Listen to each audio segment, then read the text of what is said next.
ఆషాఢ మాసం సందర్భంగా మన కాసం ఫ్యాషన్స్ కిలో చీరలు కొనండి, అరకిలో చీరలు ఉచితంగా పొందండి. కాళేశ్వరం బ్యారేజ్ అంశంపై హైకోర్టు సీరియస్ అయింది. కాళేశ్వరం ప్రాజెక్ట్ అంశంపై హైకోర్టులో పిల్ దాఖలైంది. పిల్ విచారణ సందర్భంగా కేంద్ర, తెలంగాణ ప్రభుత్వం ఎన్డీఎస్ఏకి హైకోర్టు నోటీసులు జారీ చేసింది. మేడిగడ్డ, అన్నారం, సుందిల్లా బ్యారేజ్ల భద్రతపై వివరణ కోరింది హైకోర్టు.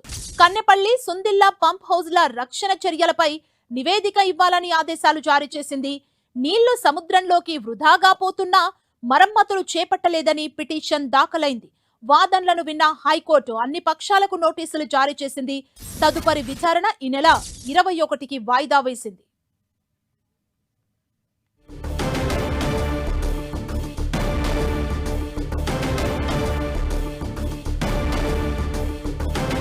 కాళేశ్వరం బ్యారేజ్ అంశంపై హైకోర్టు సీరియస్ అయింది. కాళేశ్వరం ప్రాజెక్ట్ అంశంపై హైకోర్టులో పిల్ దాఖలైంది. ఇదే అంశానికి సంబంధించి మరింత సమాచారం మా ప్రతినిధి కిరణ్ అందిస్తారు.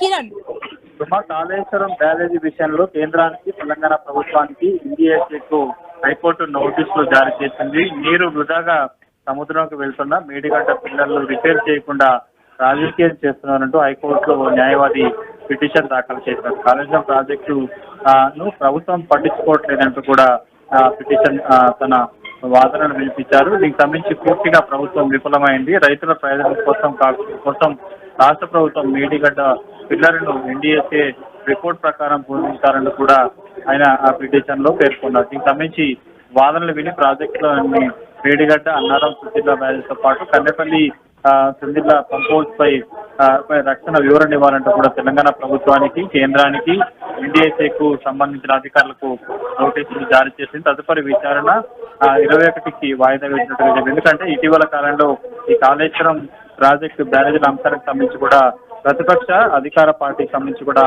ఇటు తీవ్ర వాదనలు కొనసాగుతున్న నేపథ్యంలో ఇటు హైకోర్టు కీలక ఉత్తర్వులు హైకోర్టు నోటీస్ ఇచ్చినట్టుగా చెప్పబడుతుంది. పూర్తి స్థాయి ఇప్పటికే, ఎందుకంటే దీనికి సంబంధించి ఇప్పటికే ఎన్నిలో కారణంగా తెలంగాణలో వర్షాభావం పరిస్థితులు ఉన్న నేపథ్యంలో కూడా ఉన్న నీరును, కిందకి వెళ్తున్న నీరును కూడా ఒడిసి పట్టే అవకాశం ఉన్నా కానీ ప్రభుత్వం కావాలని రాజకీయం చేస్తున్నట్టు కూడా సదరు పిటిషన్ న్యాయవాది పిటిషన్ లో పేర్కొన్నారు.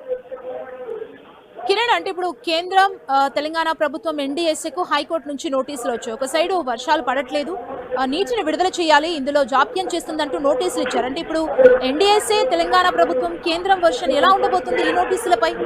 ప్రస్తుతానికి ఇప్పటికే పలుమార్లు ఇటు రాష్ట్ర ప్రభుత్వానికి సంబంధించిన మంత్రులు కూడా కేంద్రానికి సంబంధించి వెళ్లారు. ఎన్డీఎస్ఏ రిపోర్టు ప్రకారం సంబంధించి కూడా చేయాల్సిన అవసరం సంబంధించి కూడా ప్రయత్నం చేస్తున్నారు. దీనికి సంబంధించి పూర్తి స్థాయిలో ప్రస్తుతానికి మరొకసారి, ఎందుకంటే ఇప్పటికే ప్రతిపక్షాలు మేడిగడ్డ, అన్నారం సంబంధించిన బ్యారేజ్ విషయంలో నీరును పైకి తీసుకువెళ్లే అవకాశం ఉన్నా కానీ పంపులు ఆన్ చేయకుండా కూడా నిర్లక్ష్యం చేస్తూ రైతుల పొలాలను ఎండబెట్టే ప్రయత్నం చేశారంటూ కూడా ప్రతిపక్ష పార్టీకి చెప్తారు. ఇప్పటికే ప్రతిపక్ష పార్టీకి సంబంధించి కూడా కేంద్ర ప్రభుత్వానికి, ఎన్డీఎస్ఏకి సంబంధించి కూడా వాళ్ళు నోటీసులు జారీ, అంటే వారికి సంబంధించి కూడా వివరణ ఇవ్వాలంటూ కూడా జారీ చేసిన పథకం. పూర్తి స్థాయిలో దీనికి సంబంధించి ఎన్డీఎస్ఏ రిపోర్ట్ ఉంది, ఉన్నా కానీ వాటికి సంబంధించి మరమ్మతులు చేసి ఇతర సంబంధించిన బ్యారేజ్లకు కూడా పంపించే అవకాశం ఉంది. కానీ దీనికి సంబంధించి రాష్ట్ర ప్రభుత్వం నిర్లక్ష్యంగా చేస్తున్నది వారి వాదన. సో తాజాగా న్యాయవాది పిటిషన్ సంబంధించి కూడా హైకోర్టు ఏకీభవిస్తూ వెంటనే ఎందుకు నీరును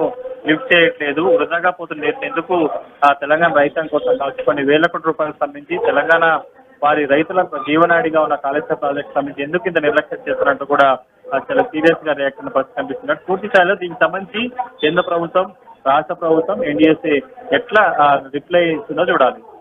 okay, thank you Kiran.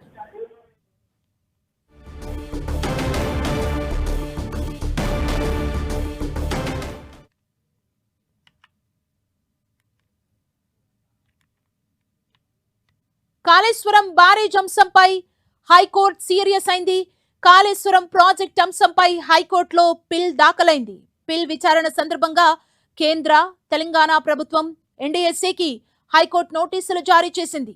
Medigadda, Annaram, Sundilla బ్యారేజ్ల భద్రతపై వివరణ కోరింది. కన్నెపల్లి, సుందిల్లా పంప్ హౌజ్ల రక్షణ చర్యలపై నివేదిక ఇవ్వాలని ఆదేశాలు జారీ చేసింది. నీళ్లు సముద్రంలోకి వృధాగా పోతున్నా మరమ్మతులు చేపట్టలేదని పిటిషన్ దాఖలైంది. ఈ వాదనలను విన్న హైకోర్టు అన్ని పక్షాలకు నోటీసులు జారీ చేసింది. తదుపరి విచారణ ఈ నెల 21కి వాయిదా వేసింది.